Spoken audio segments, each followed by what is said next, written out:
버스 타고 다니는 거지집 구석하고는 결혼 못 시켜. 결혼해서 팔자 고칠라 그래? 우리 아들 잡아다가 인생 역전 좀 해보려고? 고급 호텔 상견례장.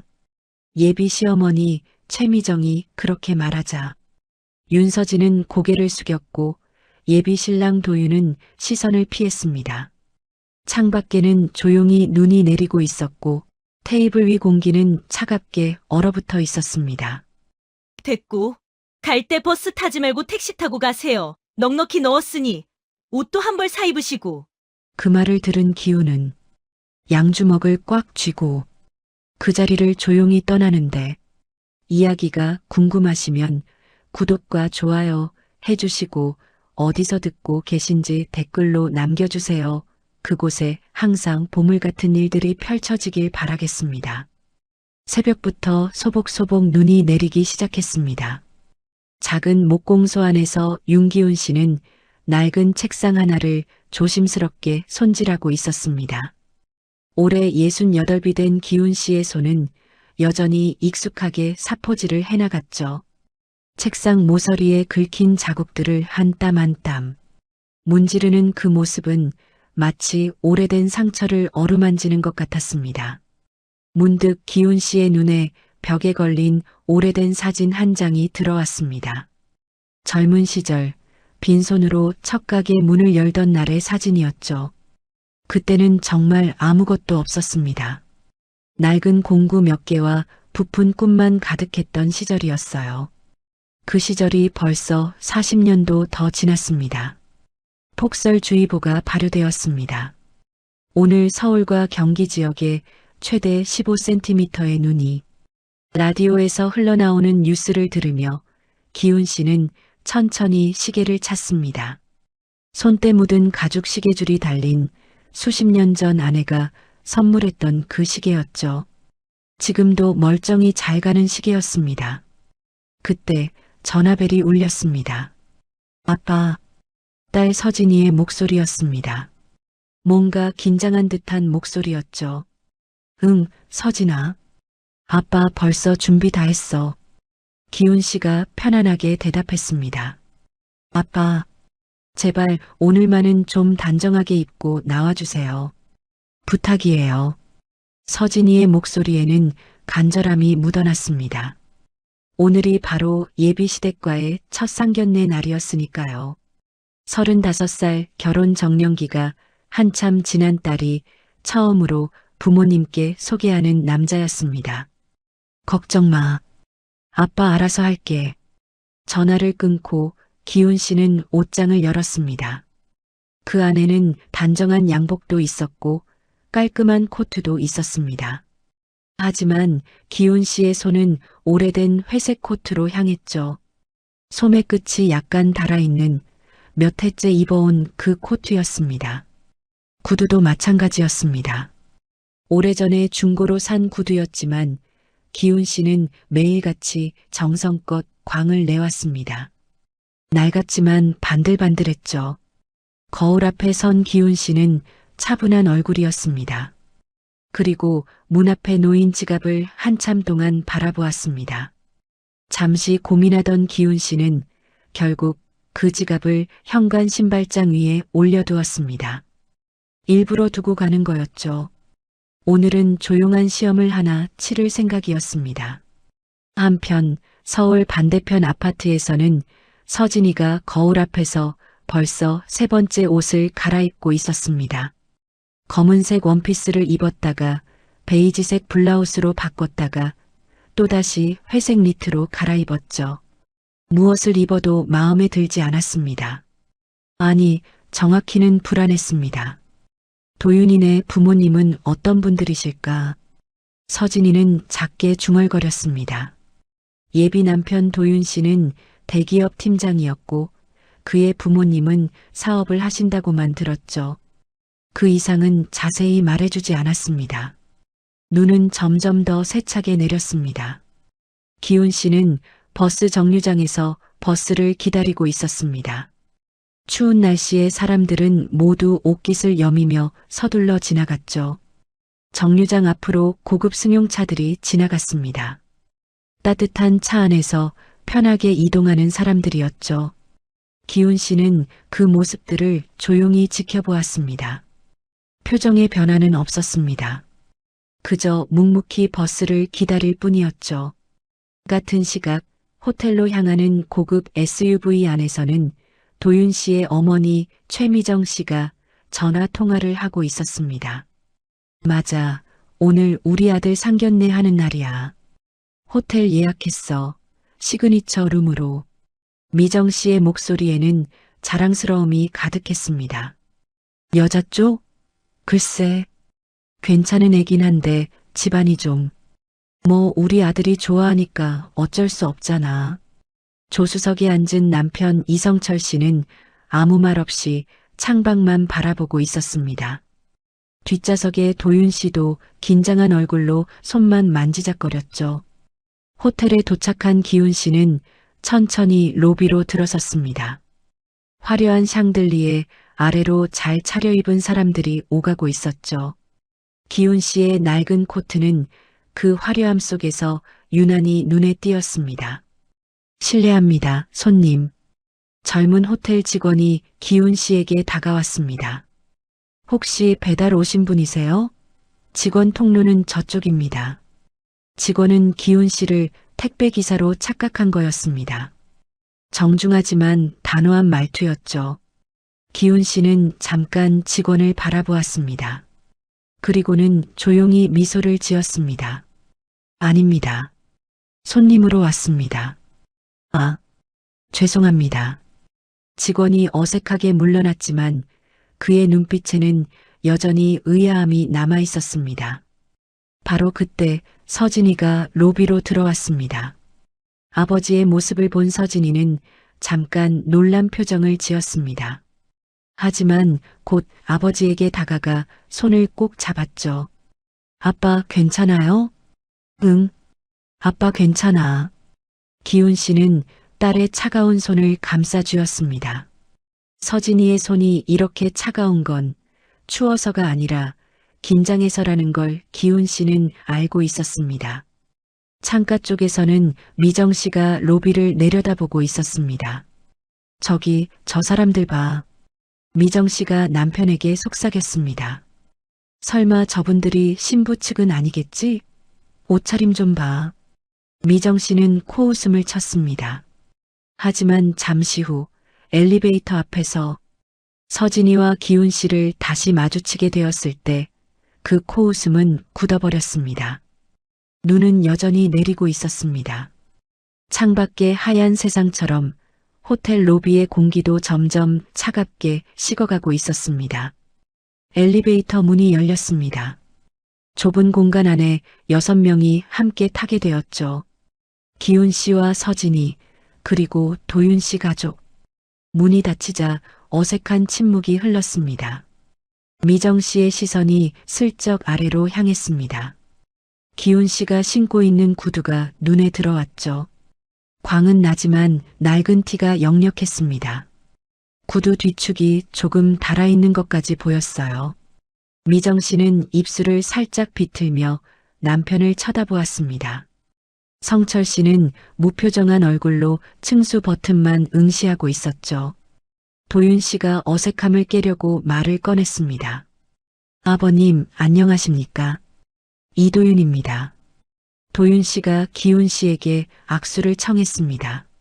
하지만 그 손이 닿기도 전에 성철 씨가 불쑥 앞으로 나섰죠. 반갑습니다. 저는 도윤이 아버지 이성철입니다. 성철 씨의 악수는 힘이 들어가 있었습니다. 마치 상대를 가늠하듯 꽉 쥐는 악수였죠. 기훈 씨는 조용히 맞잡았습니다. 윤기훈입니다. 반갑습니다. 엘리베이터가 3층에서 멈췄습니다. 문이 열리고 일행은 긴 복도를 따라 걸었습니다. 앞서가는 미정 씨와 성철 씨, 그 뒤를 따라가는 기훈 씨와 서진이, 그리고 중간에서 우왕좌왕하는 도윤 씨. 아빠. 서진이가 작은 목소리로 아버지를 불렀습니다. 그리고는 기훈 씨의 코트 어깨에 묻은 작은 먼지를 살짝 털어냈죠. 미안한 마음이 그 손길에 묻어났습니다. 괜찮아. 걱정 마. 기훈 씨가 딸을 안심시키듯 말했습니다. 상견례 룸 앞에 도착했습니다. 문을 연 직원이 일행을 안내했습니다. 넓은 한식당 룸이었죠. 창가로는 눈 내리는 서울 시내가 내려다 보였습니다. 어머, 뷰가 정말 좋네요. 미정 씨가 만족스러운 표정으로 말했습니다.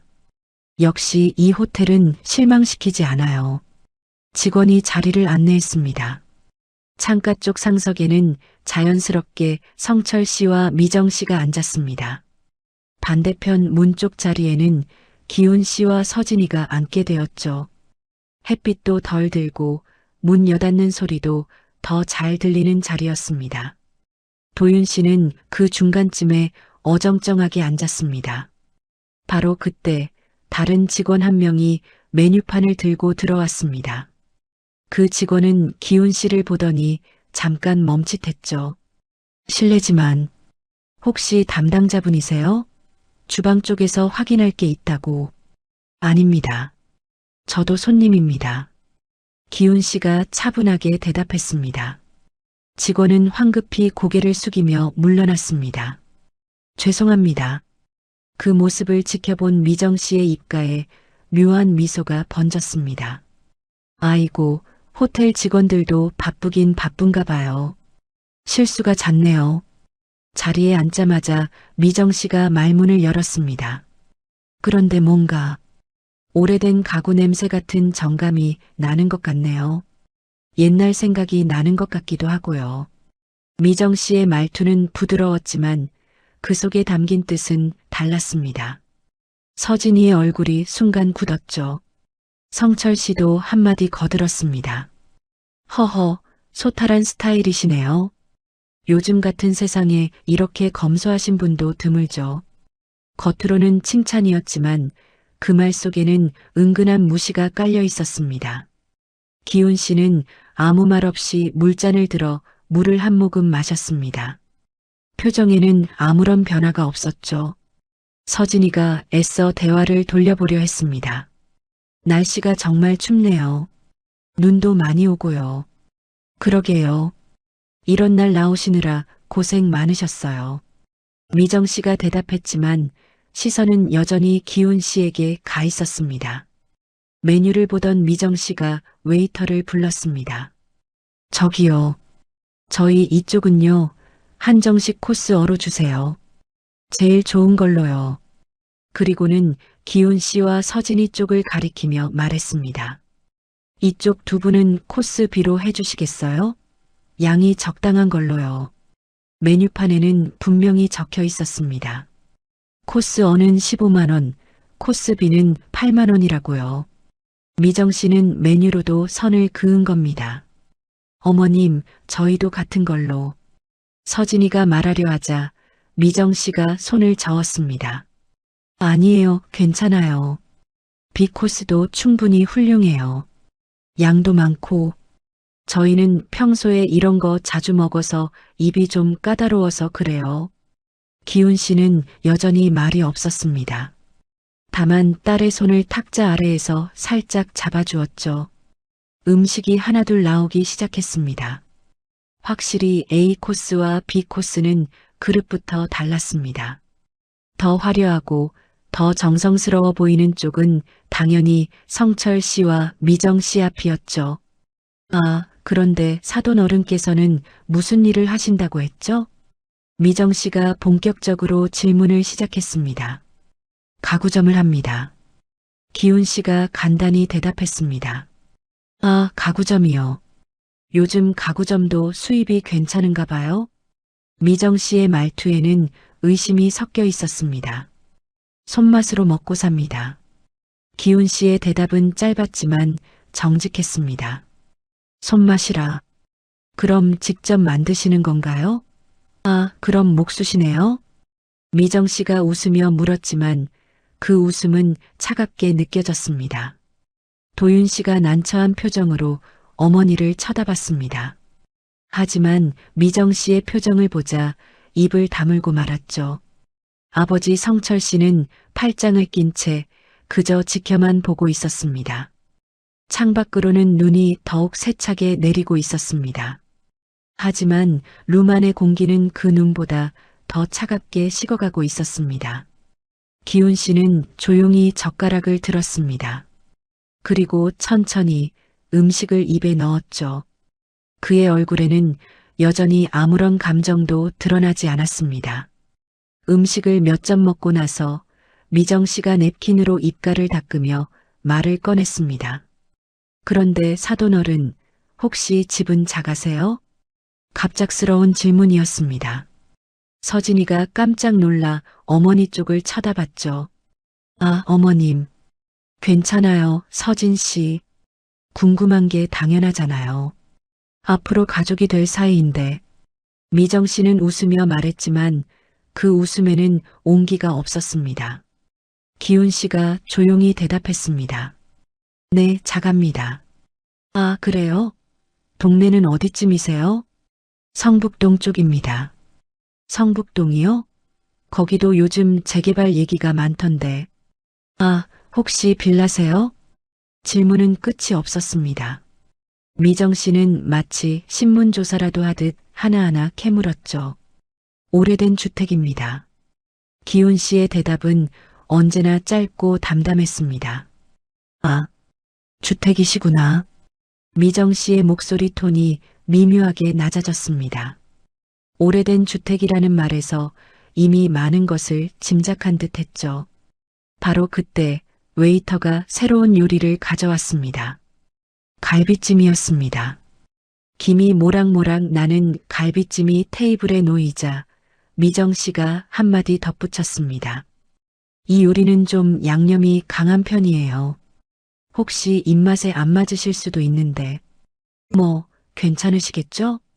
무슨 뜻인지 알 수 없는 말이었습니다.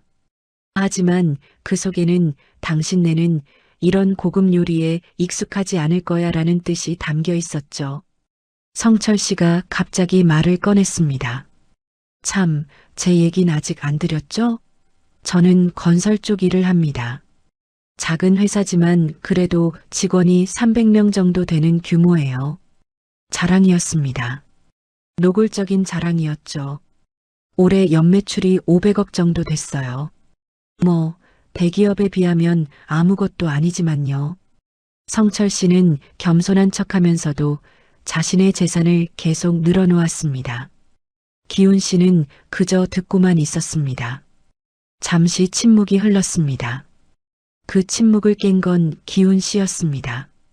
사람이 많으면 책임도 크시겠네요. 짧은 한마디였습니다. 하지만 그 말에는 깊은 뜻이 담겨 있었죠. 성철 씨의 표정이 순간 굳었습니다. 무슨 의미인지 정확히 알 수 없었지만 왠지 기분이 묘했습니다. 성철 씨가 되물었습니다.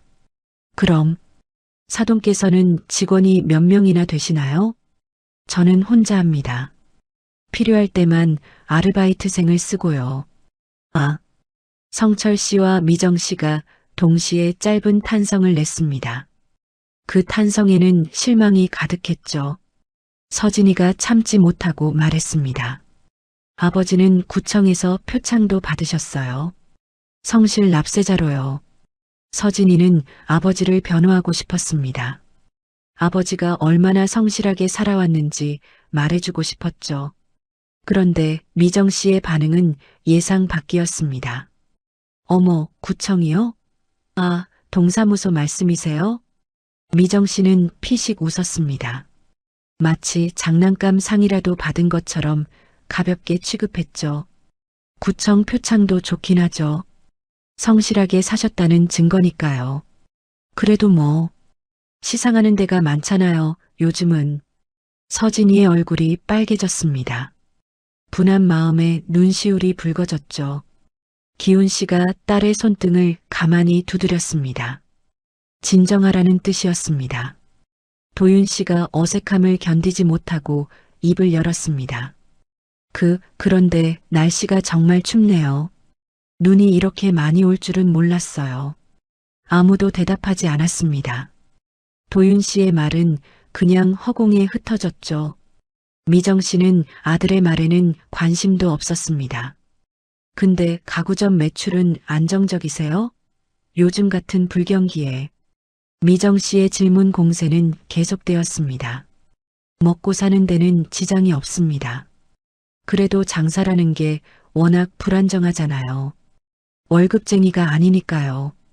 연금 같은 것도 없으실 테고. 준비는 해놨습니다. 기훈 씨는 여전히 짧게 대답했습니다. 말을 길게 하지 않았죠. 미정 씨가 슬쩍 남편을 쳐다봤습니다. 남편도 고개를 끄덕이며 뭔가 확인하는 듯한 눈빛을 보냈죠. 그나저나 따님은 누구를 닮아서 이렇게 똑부러졌을까요? 사돈어른 성격도 좋으신가 봐요. 미정 씨가 갑자기 화제를 돌렸습니다. 어머님은 어떤 분이셨어요? 순간 테이블에 정적이 흘렀습니다. 서진이의 얼굴이 창백해졌죠. 기훈 씨는 물잔을 천천히 내려놓았습니다. 그리고 조용히 말했습니다. 하늘에 계십니다. 서늘한 침묵이 룸 안을 가득 채웠습니다. 미정 씨도 잠깐 말문이 막혔죠. 하지만 그것도 잠시 금방 표정을 바꿨습니다. 아, 그러시구나. 죄송해요. 제가 실례를. 말은 죄송하다고 했지만 미정 씨의 눈빛에는 미안함보다는 역시나라는 표정이 더 짙었습니다. 서진이가 수저를 집으려다 그만 손이 떨려 수저를 떨어뜨렸습니다. 쨍그랑 하는 소리가 조용한 룸 안에 울렸죠.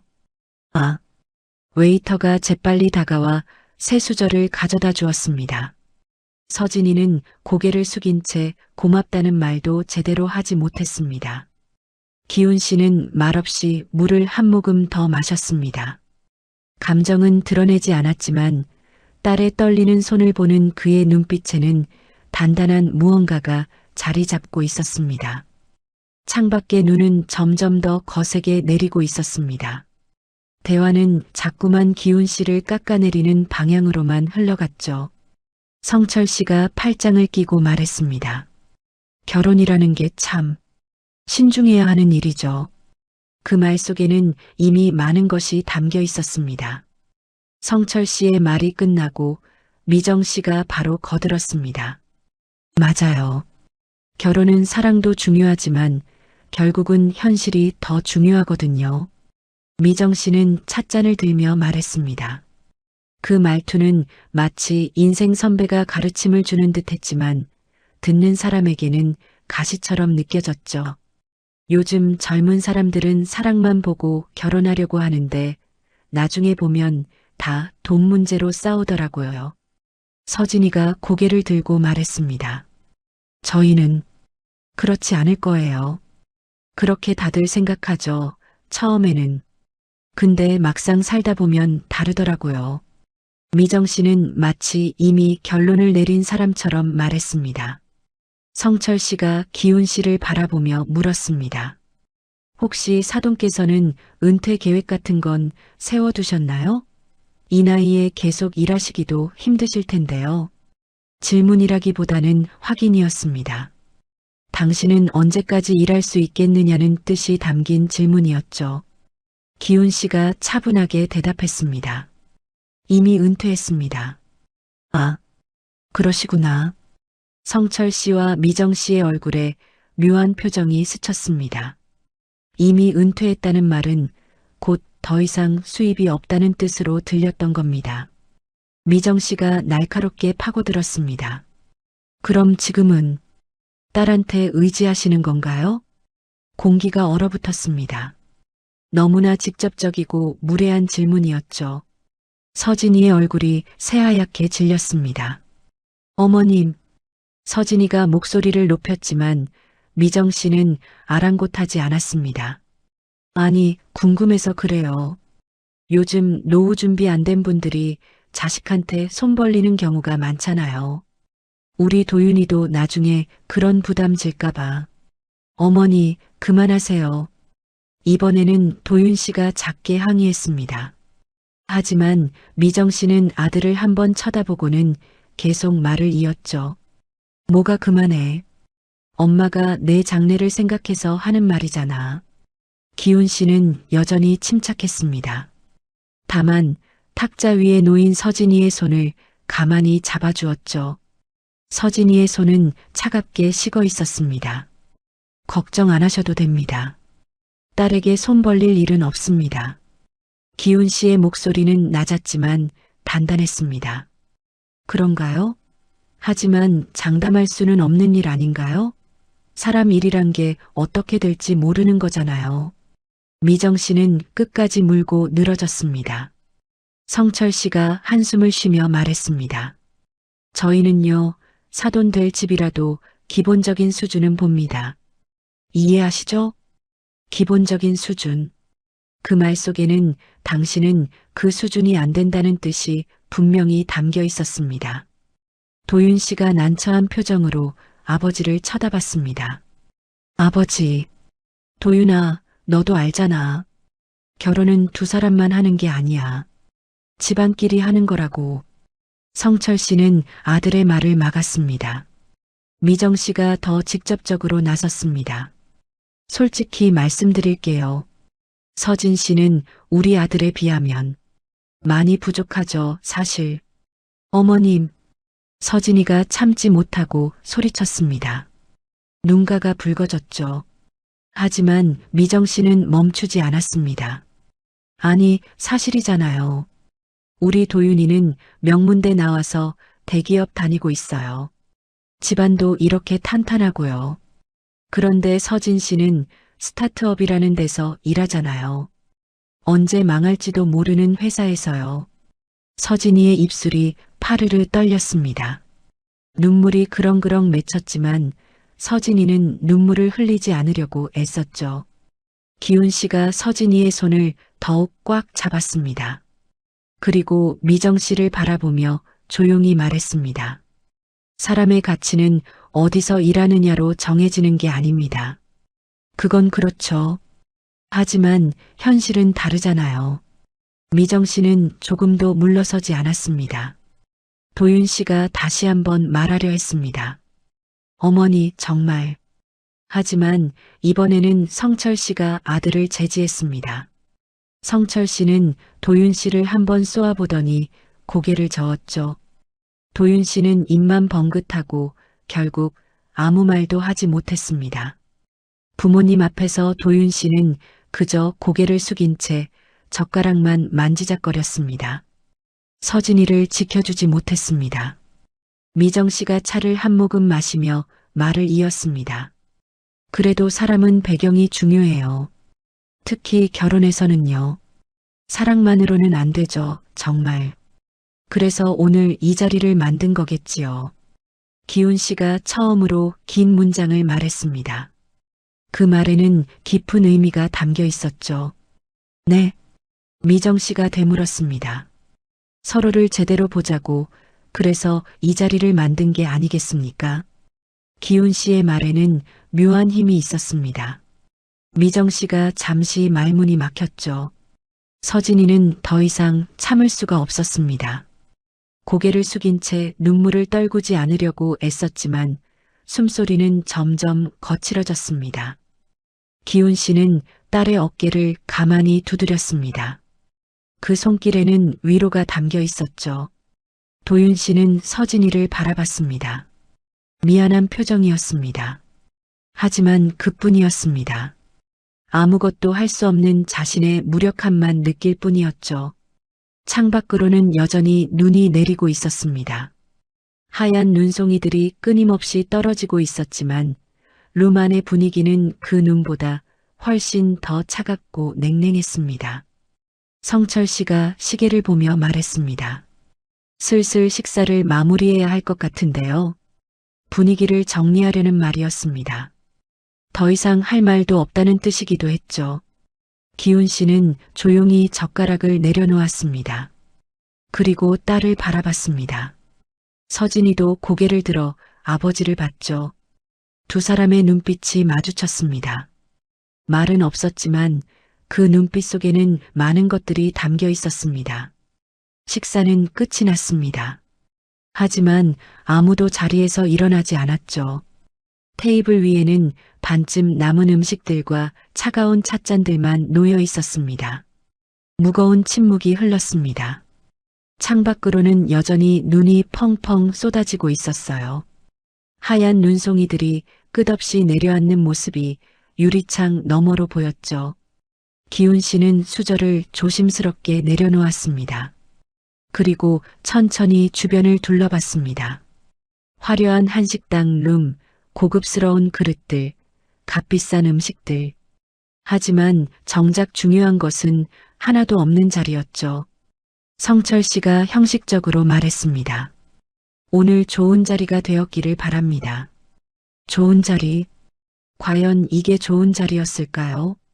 성철 씨 자신도 그 말이 얼마나 공허한지 알고 있었을 겁니다. 기훈 씨가 조용히 대답했습니다. 저도 많은 걸 알게 됐습니다. 의미심장한 대답이었습니다.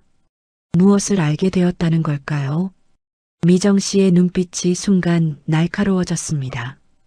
우리 입장에서도 부담이 컸어요. 솔직히. 미정 씨가 웃으며 덧붙였습니다.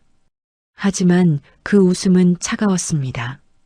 성철 씨가 냅킨을 접으며 일어섰습니다. 잠깐 화장실 좀 다녀오겠습니다. 성철 씨가 자리를 비운 사이 룸 안에는 4사람만 남았습니다. 기훈 씨와 서진이, 그리고 미정 씨와 도윤 씨. 잠시 후 미정 씨가 갑자기 서진이를 똑바로 쳐다보며 물었습니다. 서진 씨, 정말 이 결혼하고 싶어요? 갑작스러운 질문이었습니다. 서진이가 놀라 고개를 들었죠. 네, 물어보는 거예요. 진심으로 우리 아들이랑 결혼하고 싶은 거냐고요. 미정 씨의 목소리는 날카로웠습니다. 더 이상 돌려 말하지 않았죠. 서진이는 대답을 하지 못했습니다. 아니, 할 수가 없었습니다. 오늘 이 자리에서 겪은 일들이 머릿속을 스쳐 지나갔으니까요. 미정 씨가 비웃듯 말했습니다. 그것 봐요. 너도 확신이 없잖아. 사랑한다면서 대답도 못하네. 어머님, 그게 아니라. 아니긴 뭐가 아니에요. 보면 알아요 다. 당신도 우리 집안이 부담스러운 거잖아. 도윤 씨가 작게 말했습니다. 어머니, 제발. 하지만 미정 씨는 아들의 말을 무시했습니다. 기훈 씨가 입을 열려고 했습니다. 무언가 말을 하려는 듯 입술이 움직였죠. 그는 성철 씨가 돌아오기를 기다리는 것 같았습니다. 딸 생각해서 기훈 씨가 말을 시작했습니다. 하지만 그 순간 성철 씨가 화장실에서 돌아왔습니다.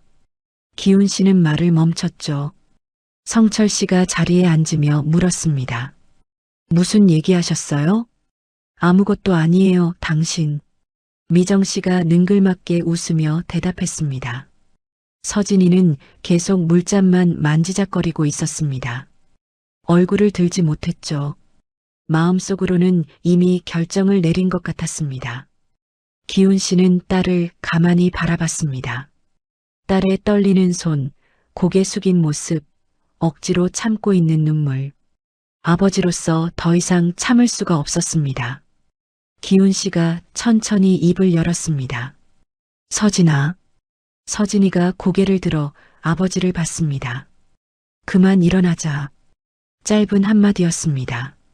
하지만 그 한마디에는 모든 게 담겨 있었죠.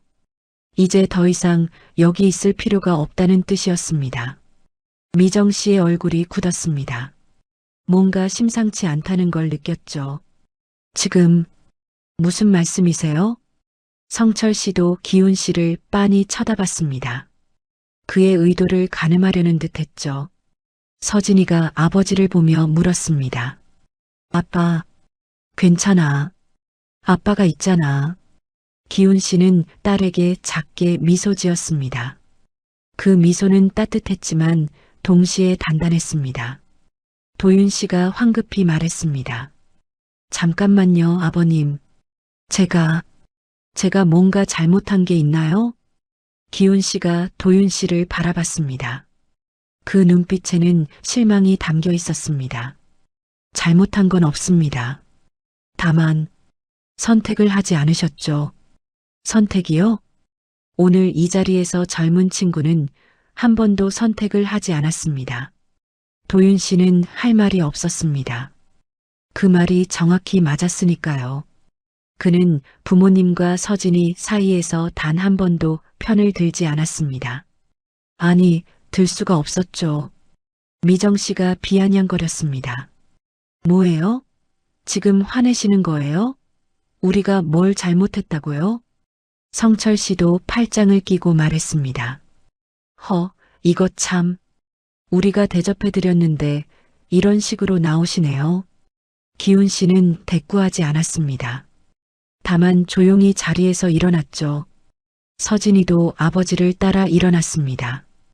카메라는 창밖에 눈 내리는 풍경을 비췄습니다. 그리고 다시 룸 안에 차가운 공기를 담았죠. 테이블 위에 식어버린 음식들, 서로를 바라보는 사람들의 경직된 표정. 도윤 씨가 다시 한번 말하려 했습니다. 서진아. 하지만 서진이는 도윤 씨를 보지 않았습니다. 그저 아버지의 옆에 조용히 서 있을 뿐이었죠. 미정 씨의 시선은 바짝 날카로워졌습니다. 뭔가 단단히 잘못됐다는 걸 직감했습니다. 하지만 정확히 무엇이 잘못된 건지는 아직 알지 못했죠. 성철 씨도 말이 줄어들었습니다. 기훈 씨의 태도에서 평범하지 않은 무언가를 느꼈던 겁니다. 룸 안의 공기는 점점 더 무겁게 가라앉았습니다. 눈은 여전히 내리고 있었고 이제 계산만 남은 상태였습니다. 바로 그때 룸문이 조심스럽게 열렸습니다. 웨이터가 검은색 가죽 폴더에 담긴 계산서를 들고 들어왔죠. 실례하겠습니다. 계산서 여기 놓고 가겠습니다. 웨이터는 공손하게 테이블 중앙에 계산서를 내려놓았습니다. 그리고 조용히 물러났죠. 성철 씨가 먼저 손을 뻗었습니다. 제가 계산하죠. 형식적인 말이었습니다. 상견례에서 남자 쪽이 계산하는 게 보통이니까요. 하지만 기훈 씨가 먼저 일어서며 말했습니다. 아닙니다. 제가 하겠습니다. 아니, 괜찮습니다. 제가 하겠습니다. 기훈 씨의 목소리는 부드러웠지만 단호했습니다. 성철 씨는 잠시 망설이다가 뒤로 물러앉았죠. 미정 씨가 눈썹을 치켜올리며 남편을 쳐다봤습니다. 그 눈빛에는 그래도 되나? 라는 의문이 담겨 있었어요. 기훈 씨는 계산서를 집어들었습니다. 그리고 주머니에 손을 넣었죠. 코트 안주머니를 더듬고 바깥 주머니도 확인했습니다. 잠시 후 기훈 씨의 손이 멈췄습니다. 기훈 씨가 조용히 말했습니다. 아차, 지갑을 두고 왔군요. 순간 룸 안의 공기가 얼어붙었습니다. 정적이 흘렀습니다. 눈 내리는 소리만 희미하게 들릴 뿐이었죠. 미정 씨가 입을 가리고 웃음을 참았습니다. 하지만 그 웃음은 금방 밖으로 새어나왔어요. 어머, 세상에, 상견례에 지갑도 없이 오신 거예요? 미정 씨의 목소리는 놀라움보다는 비웃음에 가까웠습니다.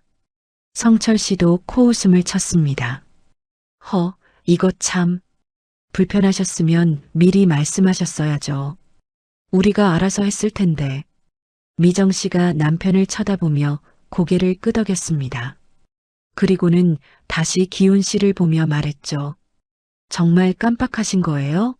아니면 처음부터? 말끝을 흐렸지만 그 의미는 분명했습니다. 처음부터 돈이 없었던 거 아니냐는 뜻이었죠. 서진이가 황급히 가방을 열었습니다. 아빠, 제가 할게요.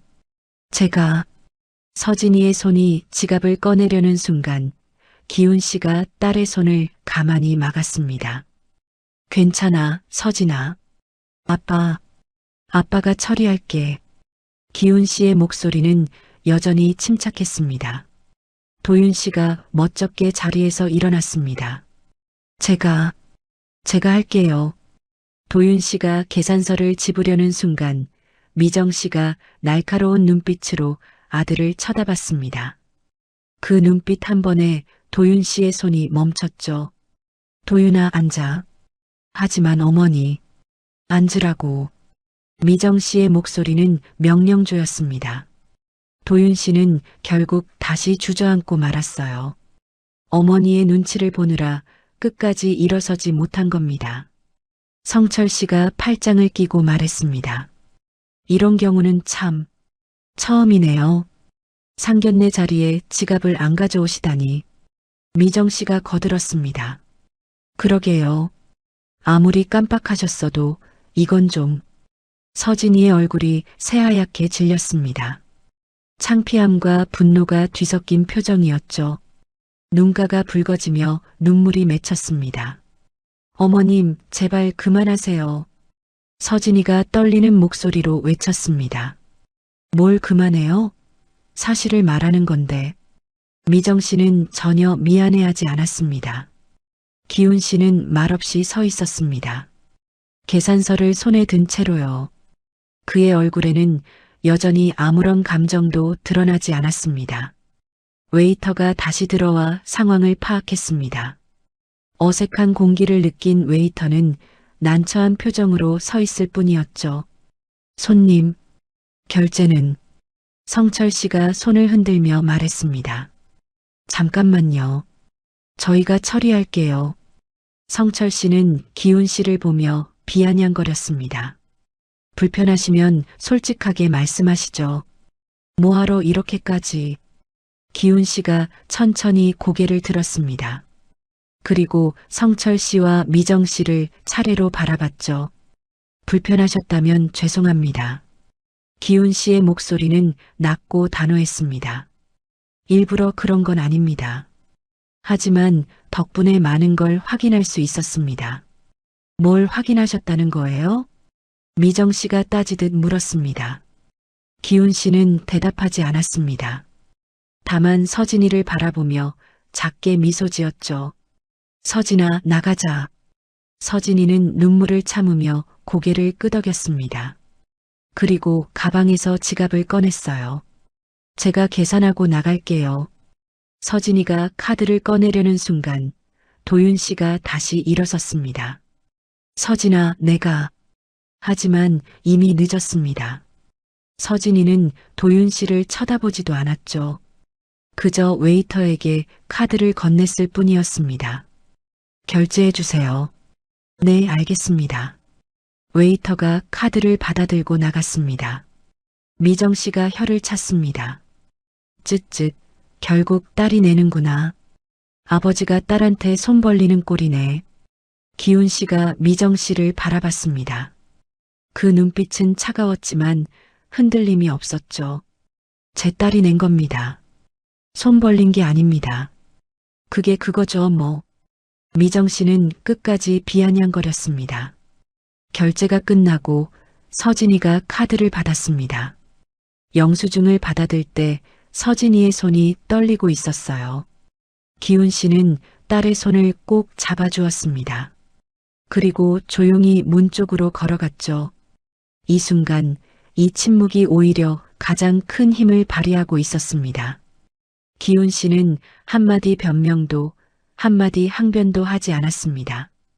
그저 담담하게 자신이 옳다고 믿는 방식으로 행동했을 뿐이었죠. 도윤 씨는 자리에 그대로 앉아 있었습니다. 일어서지도 따라가지도 못했습니다. 그저 무력하게 서진이의 뒷모습만 바라볼 뿐이었죠. 창밖의 눈은 더욱 거세게 내리고 있었습니다. 기훈 씨와 서진이가 문 쪽으로 걸어가려는 순간이었습니다. 잠깐만요. 미정 씨의 목소리가 두 사람을 멈춰 세웠습니다. 기훈 씨와 서진이가 뒤를 돌아봤습니다. 미정 씨는 가방을 뒤지고 있었죠. 무언가를 찾는 것 같았습니다. 잠시 후 미정 씨가 하얀 봉투 하나를 꺼냈습니다. 두툼한 봉투였어요. 미정 씨는 그 봉투를 테이블 위에 올려놓으며 말했습니다. 아무래도 이런 상황이 올 줄 알고 미리 준비해놨어요. 성철 씨가 아내를 쳐다봤습니다. 무슨 일인지 궁금한 표정이었죠. 도윤 씨도 어머니를 바라봤습니다. 미정 씨는 봉투를 기훈 씨 쪽으로 밀었습니다. 봉투가 살짝 열려 있어서 안에 수표가 보였어요. 1,000만 원권 수표였습니다. 눈도 이렇게 많이 오고 지갑도 없으시다니. 택시비라도 쓰세요. 미정 씨의 말투는 겉으로는 정중했지만 그 속에는 노골적인 무시가 담겨 있었습니다. 체면은 잃으셔도 자존심은 좀 지켜드리고 싶네요. 미정 씨는 마치 시혜를 베푸는 사람처럼 말했습니다.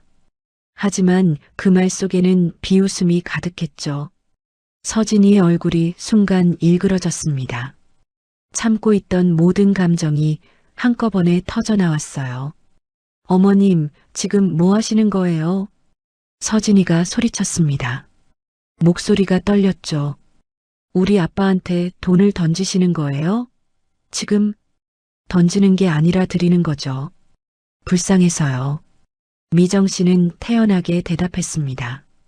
정말 길에서 택시라도 잡으시려면 돈이 필요하잖아요. 버스 타고 가시기엔 날씨도 너무 춥고요.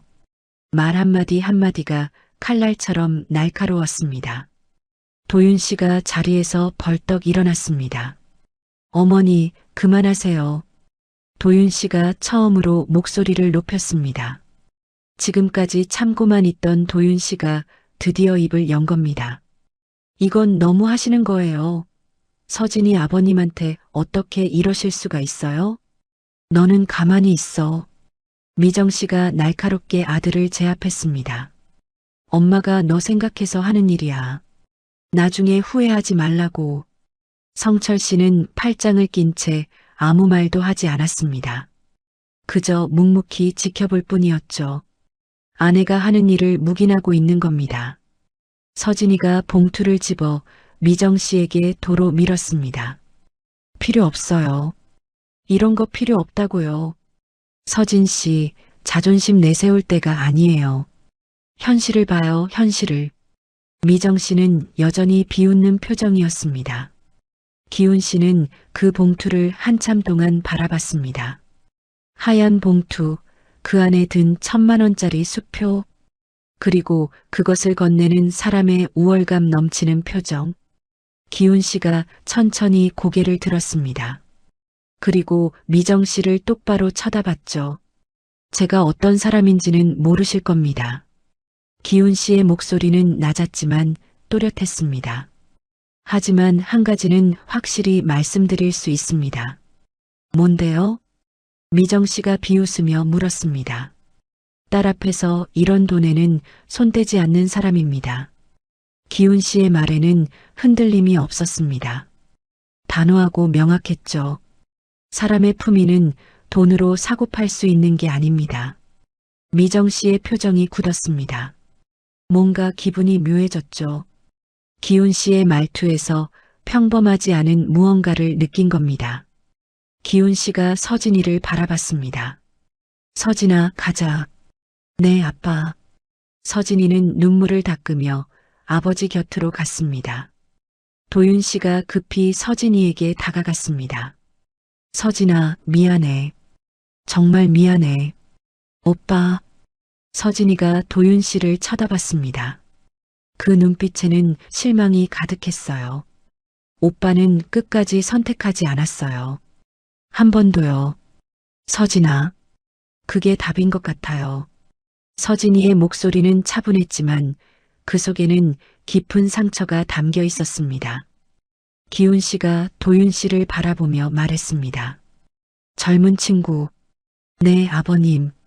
선택은 자네가 하는 겁니다. 하지만 오늘 자네는 아무것도 선택하지 않았어요.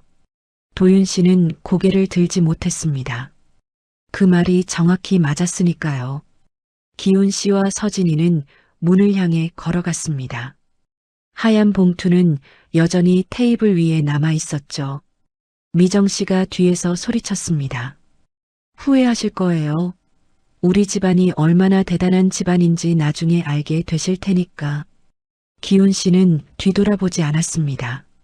서진이도 마찬가지였죠. 두 사람은 그대로 문을 열고 나갔습니다. 문이 닫히고 룸 안에는 침묵만 남았습니다. 미정 씨는 테이블 위에 봉투를 보며 혀를 찼습니다. 정말 자존심만 센 사람들이네. 쯧쯧. 성철 씨는 여전히 아무 말이 없었습니다. 다만 창밖을 바라볼 뿐이었죠. 도윤 씨는 자리에 주저앉아 고개를 떨구고 있었습니다. 무력한 자신이 너무나 한심하게 느껴졌습니다. 카메라는 천천히 창밖으로 이동했습니다. 눈은 여전히 펑펑 내리고 있었어요. 하얀 눈송이들이 끝없이 떨어지고 있었죠. 그리고 다시 룸 안으로 돌아왔습니다.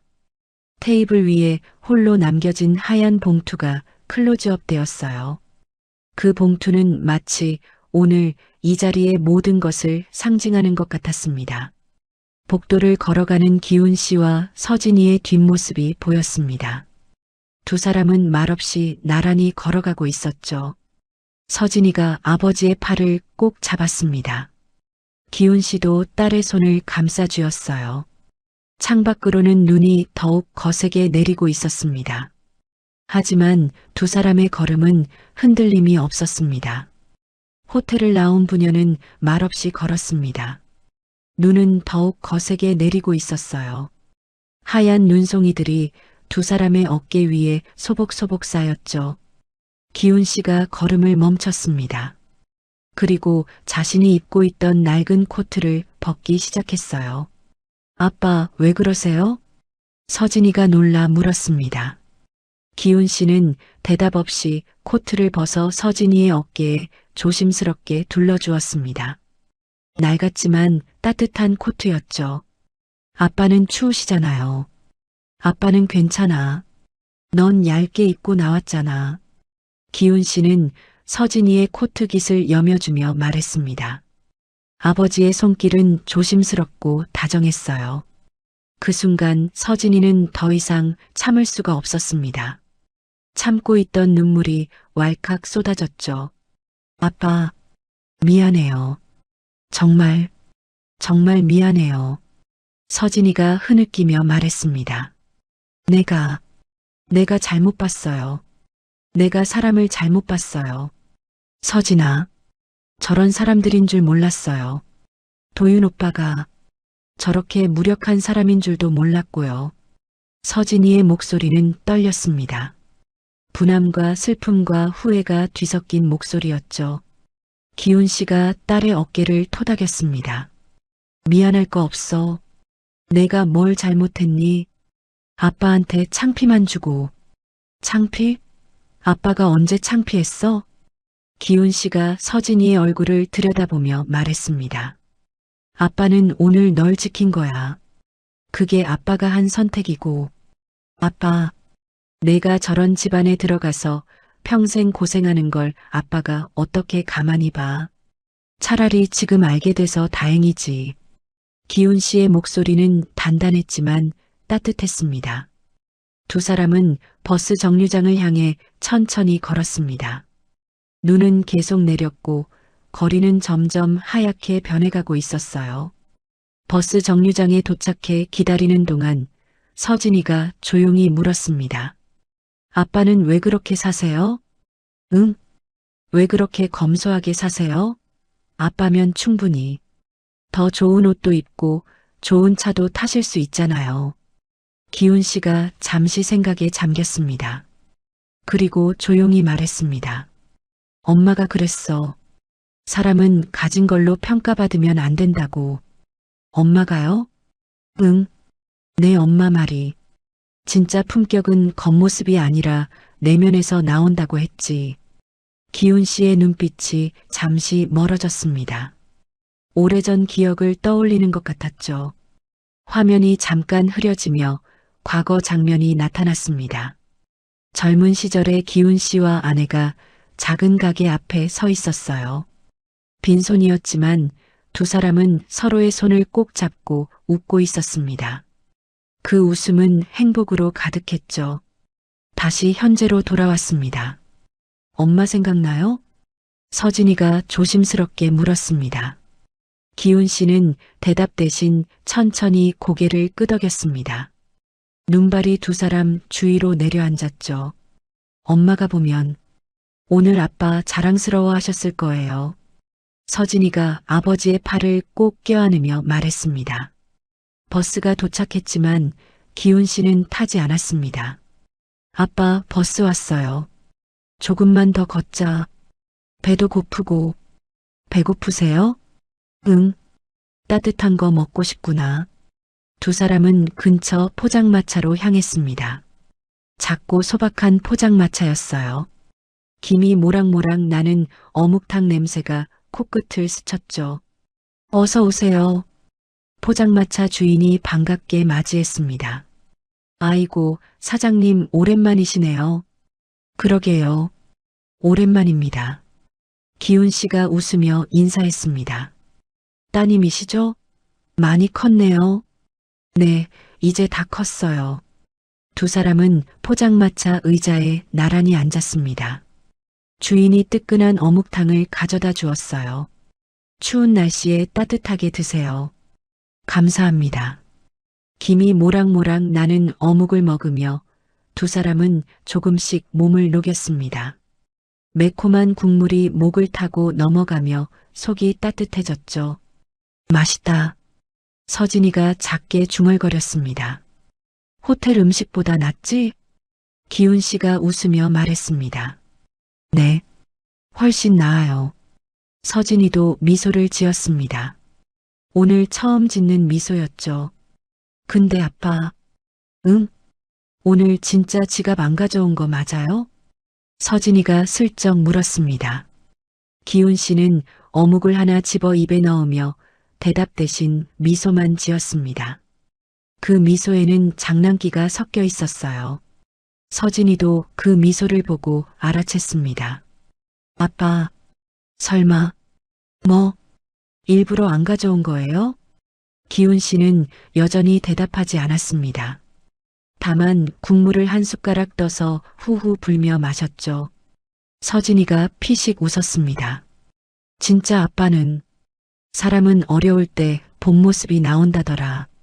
기훈 씨가 조용히 말했습니다. 아빠가 오늘 시험을 친 거예요?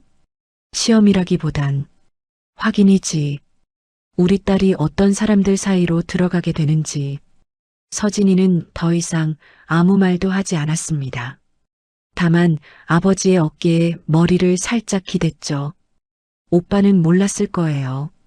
저런 부모님 밑에서 자라는 게 뭔지. 그래, 그럴 수도 있지. 근데 그래도 선택은 할 수 있었잖아요. 서진이의 목소리에는 아쉬움이 묻어났습니다. 겉을 보는 것보다 속을 보는 게 더 중요해. 그건 나이와 상관없는 일이야. 기훈 씨가 딸의 어깨를 토닥이며 말했습니다. 어묵탕을 다 먹고 두 사람은 다시 버스 정류장으로 향했습니다. 눈은 여전히 내리고 있었지만 두 사람의 마음은 조금 가벼워진 것 같았어요. 버스를 기다리며 서진이가 말했습니다. 아빠 고마워요. 뭐가? 날 지켜줘서요. 기훈 씨는 딸의 손을 꼭 잡아주었습니다. 그게 아빠 역할이지 뭐. 버스가 도착했고 두 사람은 나란히 버스에 올라탔습니다. 차창 밖으로는 눈 내리는 거리가 천천히 흘러갔죠. 카메라는 천천히 줌아웃되며 눈 쌓인 거리를 비췄습니다. 하얀 눈 속을 달려가는 버스, 그 안에서 나란히 앉아있는 부녀의 실루엣이 보였습니다. 두 사람 사이에는 말이 없었지만 그 침묵 속에는 깊은 사랑과 신뢰가 흐르고 있었습니다. 사흘이 지났습니다. 성철 씨의 회사, 사무실 안은 어수선했습니다. 전화벨이 쉴 새 없이 울렸고 직원들은 분주하게 움직였죠. 사장님, 큰일입니다. 비서가 급하게 사장실로 들어왔습니다. 왜 그래? 성철 씨가 서류를 보다 말고 고개를 들었습니다. 한진물산에서 납품 계약 파기 통보가 왔습니다. 뭐? 한진물산이? 성철 씨의 얼굴이 굳었습니다. 한진물산은 회사의 주요 거래처 중 하나였어요. 이유가 뭐래? 그냥 회사 사정상이라고만 했습니다. 회사 사정이라니 갑자기 성철 씨는 이해할 수가 없었습니다. 며칠 전까지만 해도 아무 문제가 없었는데 말이죠. 그런데 그게 끝이 아니었습니다. 그리고 대성건설에서도 연락이 왔습니다. 다음 달 프로젝트 참여가 어렵다고. 대성건설까지? 성철 씨가 자리에서 벌떡 일어났습니다. 도대체 무슨 일이야? 다들 왜 이러는 거야? 그날 오후 성철 씨는 은행에서 더 충격적인 소식을 들었습니다. 죄송합니다, 사장님. 이번 대출건은 승인이 어려울 것 같습니다. 어렵다니요? 지난달에 사전 승인까지 받았잖아요. 네, 그게 본사 쪽에서 재검토 지시가 내려왔습니다. 이유가 뭡니까? 정확한 이유는 저희도 잘 모르겠습니다. 담당 직원도 난처한 표이었습니다. 성철 씨는 멍하니 은행을 나왔습니다. 뭔가 단단히 잘못됐다는 걸 느꼈죠. 그날 저녁 미정 씨는 친구들과 강남의 한 카페에서 만나기로 했습니다. 평소처럼 수다를 떨 생각이었죠. 미정아, 너희 아들 상견례는 잘 됐어? 친구 하나가 물었습니다. 그게, 글쎄, 미정 씨가 말끝을 흐렸습니다. 그 일을 떠올리고 싶지 않았어요. 바로 그때 카페 안의 TV에서 뉴스가 나왔습니다. 다음 소식입니다. 사회적 기업의 선구자로 불리는 바움리빙 창업자 윤기훈 명예회장이 올해 대한민국 사회적 기업가 대상을 수상했습니다. 미정 씨의 귀가 번쩍 뜨였습니다. 윤기훈이라는 이름이 낯익었거든요. TV 화면에 한 남자가 나타났습니다. 단정한 양복을 입고 단상에 서 있는 모습이었어요. 미정 씨의 손에서 커피잔이 떨어질 뻔했습니다. 저 사람이. 화면 속 남자는 바로 사흘 전 상견례 자리에서 만났던 그 사람이었습니다. 낡은 코트를 입고 지갑도 없이 왔던 그 사람 말이에요. 바움리빙 윤기훈 명예회장은 40년 전 작은 가구점에서 시작해 현재 국내 최대 가구 유통기업을 일궈낸 입지전적 인물입니다. 아나운서의 목소리가 계속 이어졌습니다. 특히 검소한 생활로도 유명한 윤 회장은 개인 재산의 대부분을 사회에 환원하며 미정 씨는 TV 화면을 멍하니 바라봤습니다. 얼굴이 새하얗게 질렸죠. 미정아, 괜찮아? 안색이 왜 그래? 친구가 걱정스럽게 물었습니다. 나 먼저 갈게. 미정 씨는 허둥지둥 가방을 챙겨 카페를 나왔습니다. 같은 시각 도윤 씨는 회사 회식 자리에 있었습니다. 동료들과 술을 마시며 이야기를 나누고 있었죠. 야, 도윤아. 너 진짜 그 회장님 사위 될 뻔했었다며? 선배 하나가 술잔을 기울이며 물었습니다. 네, 무슨 말씀이세요? 도윤 씨는 무슨 말인지 이해하지 못했습니다. 바움리빙 윤기훈 회장 말이야. 그분 따님이랑 만났다며? 바움리빙? 도윤 씨의 머릿속이 하얗게 변했습니다. 몰랐어? 너희 팀장님이 그러시던데. 자네 장인어른 될 뻔한 분이 제게 거물이었다고. 동료들이 웅성거렸습니다. 야, 진짜? 도윤이 너 뭔 짓을 한 거야? 바움리빙이면 업계 일이 아니야? 와, 대박. 도윤 씨는 술잔을 놓고 자리에서 일어났습니다. 저 먼저 가보겠습니다. 야, 도윤아. 동료들의 목소리가 뒤에서 들렸지만 도윤 씨는 그대로 나와버렸습니다. 집으로 돌아가는 길, 도윤 씨는 멍하니 핸드폰을 꺼냈습니다. 서진이에게 전화를 걸어볼까 생각했지만 용기가 나지 않았어요. 대신 긴 문자 메시지를 쓰기 시작했습니다. 서진아, 미안해. 정말 미안해. 그때 내가. 하지만 보내기 버튼은 누르지 못했습니다. 무슨 말을 해도 변명처럼 들릴 것 같았거든요. 그날 밤 성철 씨 부부의 집 거실이었습니다. 전화를 끄는 성철 씨의 얼굴은 창백했습니다. 당신 확인했어요? 미정 씨가 떨리는 목소리로 물었습니다.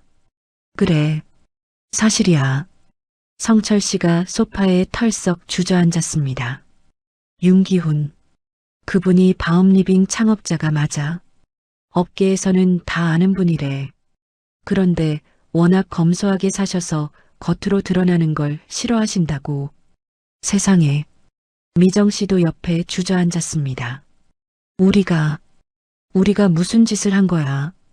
미정 씨의 목소리가 떨렸습니다. 그날 상견례 자리가 주마등처럼 스쳐 지나갔어요. 무시했던 말들, 비웃었던 표들, 그리고 마지막에 던졌던 그 봉투까지. 거래처들이 갑자기 계약 파기한 것도 그분 때문인가? 직접적으로 뭘 하신 건 아닌 것 같아. 근데 업계에 소문이 돌았나 봐. 우리가 그분한테 무례하게 굴었다고. 성철 씨가 고개를 떨궜습니다. 그분 인맥이 어마어마하대. 40년 동안 쌓아온 신뢰가 우리 같은 사람들은 상상도 못할 정도래. 거실에는 무거운 침묵만 흘렀습니다. 미정 씨가 가방에서 그날의 하얀 봉투를 꺼냈습니다. 아직도 그대로 가지고 있었던 겁니다. 봉투를 바라보는 미정 씨의 손이 떨렸습니다. 내가 이걸 건넸어. 택시비라도 쓰라고. 미정 씨의 목소리는 잦아들었습니다. 성철 씨도 그 봉투를 바라봤습니다. 둘 다 아무 말이 없었어요. 텅 빈 거실, 공허한 테이블. 그날의 오만함이 뼈저리게 후회로 돌아왔습니다. 도윤이는 어쩌지? 미정 씨가 작게 중얼거렸습니다. 이미 늦었어. 다 늦었다고. 성철 씨가 한숨을 깊게 내쉬었습니다. 창밖으로는 다시 눈이 내리기 시작했습니다. 사흘 전 그날처럼 하얀 눈송이들이 조용히 내려앉고 있었죠. 하지만 이제 그 눈은 새로운 시작이 아니라 돌이킬 수 없는 후회만을 덮고 있었습니다. 일주일이 흘렀습니다. 작은 목공소 안에서 기훈 씨는 낡은 책상을 손질하고 있었습니다. 사포질하는 소리만 조용히 울렸죠. 평소와 다를 게 없는 일상이었습니다. 사장님, 이거 고쳐질까요? 젊은 손님 하나가 부러진 의자 다리를 들고 들어왔습니다. 기훈 씨가 의자를 살펴보며 말했습니다. 다 고쳐집니다. 정말요? 다른 데서는 새로 사는 게 낫다고 했는데 세월이 묻은 물건은 함부로 버리는 게 아니에요. 고쳤으면 더 오래 가죠. 기훈 씨의 말에는 깊은 뜻이 담겨 있었습니다. 손님이 나가고 한 젊은이가 가게 문을 두드렸습니다. 실례합니다. 혹시 윤기훈 회장님 맞으십니까? 회장은 옛날 이야기고요. 지금은 그냥 기훈이라고 부르세요. 기훈 씨가 웃으며 말했습니다. 아, 죄송합니다. 저는 작은 가구 회사를 시작하려는 사람인데요. 조언 좀 구하러 왔습니다. 조언이요? 네. 어떻게 하면 회장님처럼, 아니, 선배님처럼 오래 갈 수 있을까요? 기훈 씨는 손에 들고 있던 사포를 내려놓았습니다. 비결은 간단해요. 사람을 먼저 생각하는 겁니다. 돈이 아니라요. 사람을요? 물건을 파는 게 아니라 신뢰를 쌓는 거예요. 그게 진짜 사업이죠.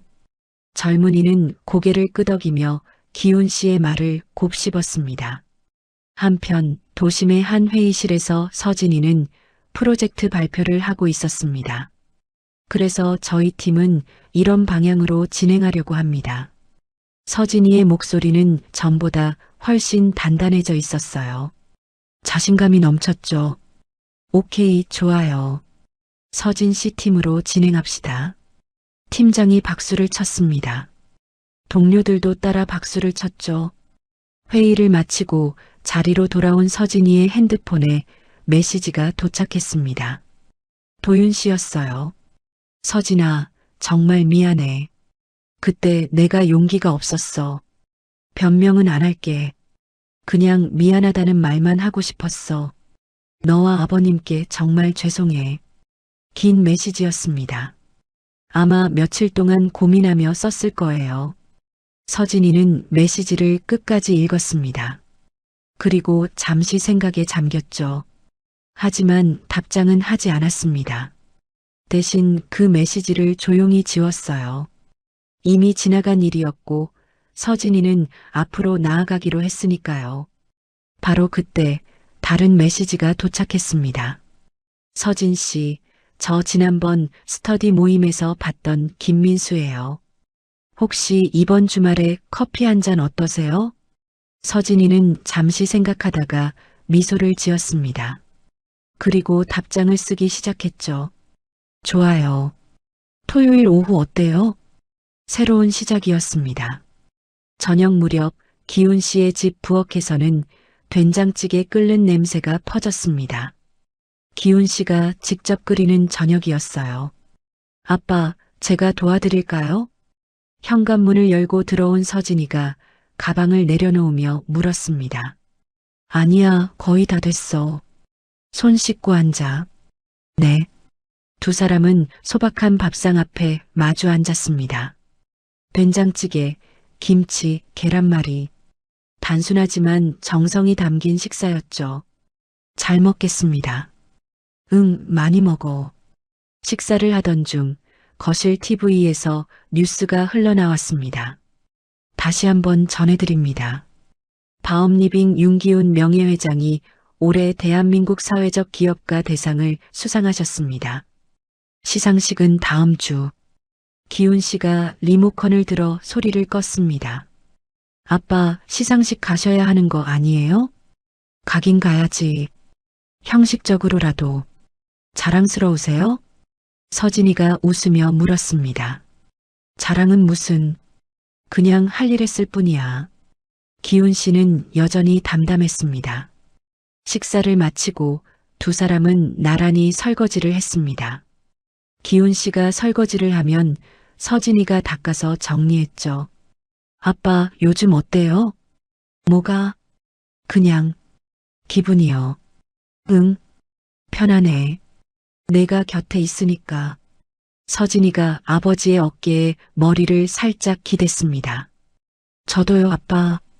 설거지를 마치고 기훈 씨는 거실 선반 위에 놓인 사진 한 장을 바라봤습니다. 돌아가신 아내의 사진이었어요. 여보, 우리 딸 잘 키웠죠? 기훈 씨가 작게 중얼거렸습니다. 서진이도 엄마 사진 앞에 섰습니다. 엄마, 아빠가 저 지켜줬어요. 두 사람은 잠시 말없이 사진을 바라봤습니다. 다음 날 저녁 기훈 씨는 평소처럼 가게 정리를 했습니다. 하루의 일과가 끝나가고 있었죠. 수리를 마친 가구들을 한쪽으로 정리하고 공구들을 제자리에 놓았습니다. 모든 게 익숙한 동작이었어요. 창밖으로는 다시 눈이 내리기 시작했습니다. 그날처럼 첫눈이 내리던 그날 아침처럼요. 기훈 씨는 가게 문 앞에 섰습니다. 그리고 천천히 셔터를 내리기 시작했죠. 셔터가 내려가며 화면이 점점 어두워졌습니다. 하지만 그 어둠 속에서 따뜻한 온기가 느껴졌어요. 화면이 완전히 어두워지기 직전 잠깐 과거 장면이 오버랩되었습니다. 눈 내리던 그날 아침 목공소에서 가구를 손질하던 기훈 씨의 모습이요. 그리고 다시 현재로 돌아왔습니다. 셔터가 완전히 내려가고 기훈 씨는 조용히 돌아섰습니다. 눈은 여전히 내리고 있었습니다. 하얀 눈송이들이 거리를 덮어가고 있었죠. 기훈 씨가 걸어가는 뒷모습을 카메라가 천천히 따라갔습니다. 낡은 코트를 입고 눈 내리는 거리를 걸어가는 모습. 평범하지만 위험 있는 뒷모습이었습니다. 화면이 서서히 페이드 아웃되며 잔잔한 내레이션이 흘러나왔습니다. 진짜 품격은 말없이도 사람을 바꾸는 힘이 있습니다. 완전히 어두워진 화면 속에서 눈 내리는 소리만 희미하게 들렸습니다.